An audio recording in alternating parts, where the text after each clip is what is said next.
I've been here for a long time in Hong Kong. I'm a permanent resident. I've always been in education. I've always been a teacher. So I've been here teaching in Hong Kong since 2012. Who's the one actively engaging with this year's policy address, showing up at almost every major social event in Hong Kong, and posting dozens of updates a day on social media? That's our man today, Ilnur.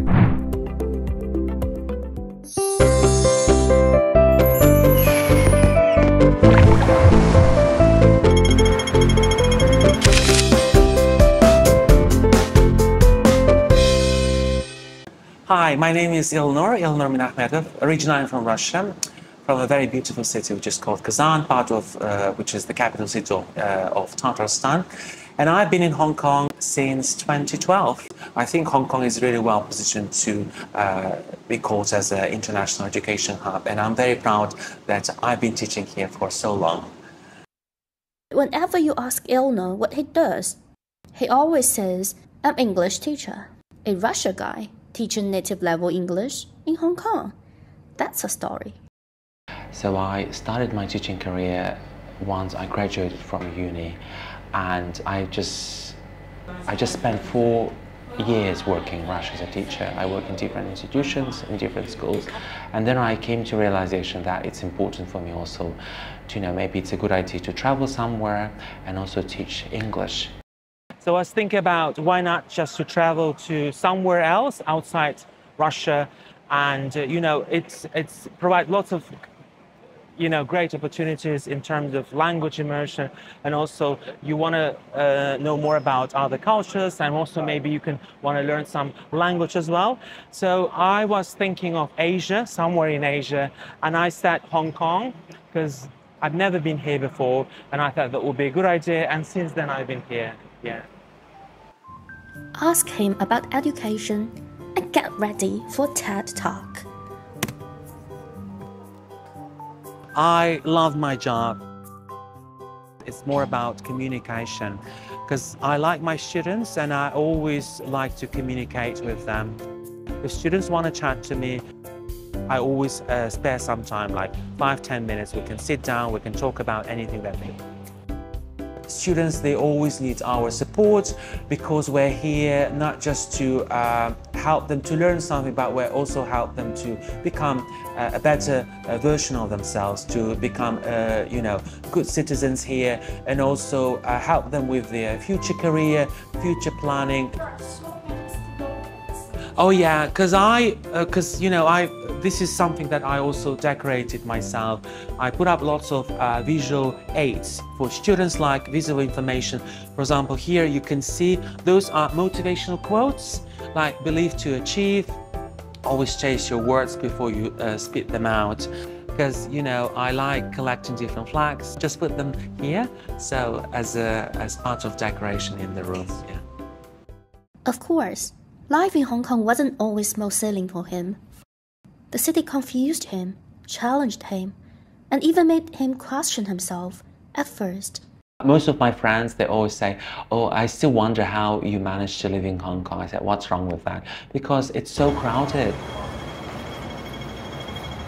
And you can't just walk easily here, because you go to Central, go to Wan Chai, you always, walk that way. Because in Russia, I always walk straight, and no one disturbs me. So I can walk faster, but here, And another thing is people carry, because the problem is not just people walking. They're carrying something, they're speaking on the phone, or with their kids. The kids are also kind of, they don't know how to walk properly. So everything causes that sort of like stress. Yeah. Which one? I think Puton one is your native. My native is actually Cantonese. Oh really? Yeah. I can't really engage with, interact with locals in Cantonese because I don't speak that language. If you want to go somewhere like remote areas in Hong Kong, especially talking to some elderly, they can't speak English. So basically, the only language that you can use is Cantonese. But I can't speak Cantonese, so The only thing I can do is using my body language to interact with them. I think I already have a very good a foundation for this. Like I spent most of my time teaching Hong Kong people. Yeah, you know, and all my colleagues are all Cantonese speaking. So it's always good to know what people talk about. I think that's one of the reasons why I want to learn Cantonese. Ilnur is the kind of person who walks into an event and walks out knowing everyone. You can count on him to warm up any room. He's obsessed with showing up, snapping pics, and posting non-stop. I think because I like all that sort of social events and also community events, because you get to know lots of people from various walks of life, and also the topic might be also interesting because I'm interested in a wide range of topics, not just in education. I'd like you to develop more, for example, maybe sustainability, it might be culture and arts, it might be, fintech events, all that sort of things, yeah. Yeah, because I've always been advocating for diversity in Hong Kong. I think we need to make it more even more diverse. Can you imagine this? Ilnur's Instagram stories, each one has over 100 words. Because I just want to share where I go. Maybe people might find it interesting and they also want to know that there is something interesting happening in Hong Kong. And also people who live outside Hong Kong, they're quite curious, especially, I'm not just talking about Russians from my home country, but also anyone who is outside Hong Kong. These days, lots of things happening in social media, online. So people spend much time watching videos, reading posts and, sharing. And I also want to contribute to this if people are interested. And I'm just telling good stories about Hong Kong by posting, by sharing good things about Hong Kong, yeah.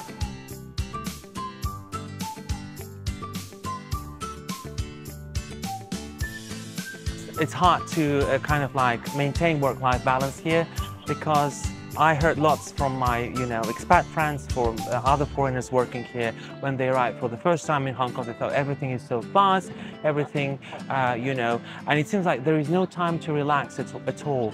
But I think it depends on yourself.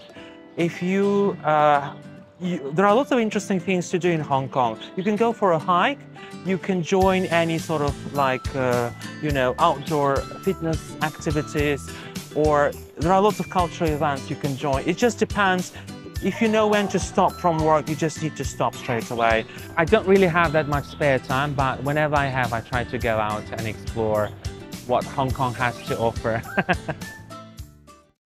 Even Ilnur needs a break from Hong Kong's hustle.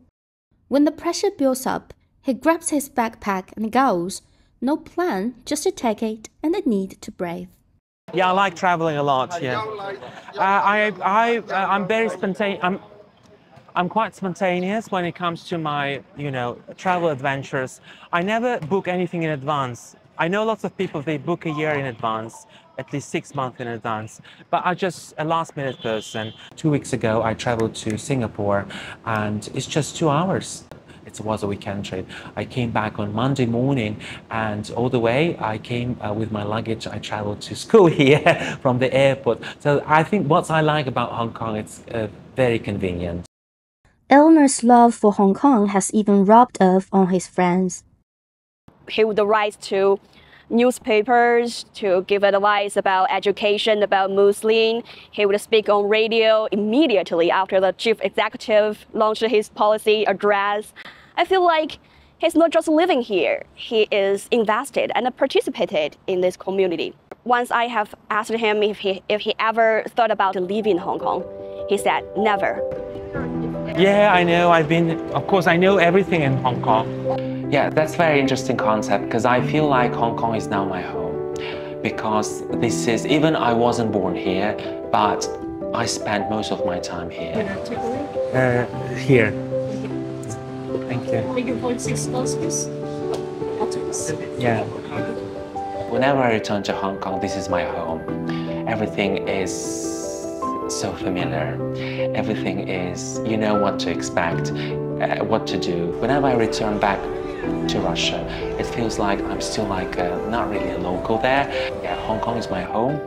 because it's kind of like the way how I associate with Hong Kong, not just through work, but also through community building, taking part in different community events, and knowing lots of people, because I built up lots of connections in Hong Kong.